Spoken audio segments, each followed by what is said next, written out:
College के कुछ लड़के और लड़कियां एक शैक्षणिक टूर पर निकले थे। सफर मजेदार था, हंसी मस्ती और सेल्फियां। रास्ते में एक लड़के ने कहा, क्या तुम्हें पता है, यहाँ से कुछ ही दूरी पर एक हॉन्टेड खंडहर है। दूसरे ने चिढ़ाते हुए पूछा, कौन कौन हिम्मत करेगा रात में वहां जाने की? सबने हंसते हुए हाथ उठा दिए। मैं कुछ लड़कियां डर गईं, लेकिन ग्रुप के दबाव में वो भी मान गईं। रात होते ही सब पहुंच गए उस सुनसान पहाड़ी पर जहां खंडहर था। पुराना टूटा फूटा किला, झाड़ियों से घिरा और बिल्कुल शांत। गांव वालों का कहना था कि वहां कई आत्माएं रहती हैं, मगर किसी को नुकसान नहीं पहुंचाती।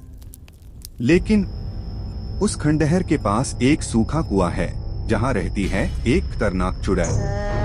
जैसे ही सब कुएं के पास पहुंचे, एक ठंडी हवा चली और एक डरावनी हंसी गूंजी। सबके चेहरे सफेद पड़ गए। एक लड़की कांपते हुए बोली, वापस चलें। पर तभी कुएं से एक साया बाहर निकलता दिखा। उलझे बाल, सफेद कपड़े और लाल चमकती आंखें। वो चुड़ैल चीखी, जो भी मेरे कुएं के पास आया, वो अब कभी लौटकर नहीं जाएगा। सब इधर उधर भागने लगे, लेकिन खंडहर का गेट अपने आप बंद हो चुका था। एक लड़का, रोहित, डरते डरते आगे आया और बोला, हमने कोई बुरा इरादा नहीं रखा।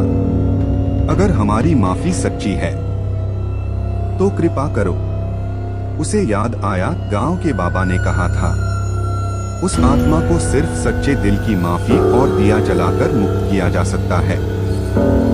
रोहित ने मोमबत्ती जलाई और कुएं के पास रख दी। कुछ पल खामोशी रही, फिर चुड़ैल की आंखें लाल हो गईं।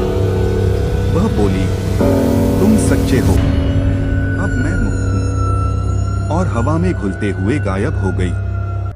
गेट अपने आप खुल गया। सब दौड़ते हुए बाहर निकले और उस खंडहर में दोबारा कोई नहीं गया। एक रात जो मजाक में शुरू हुई, डरावनी सीख बन गई।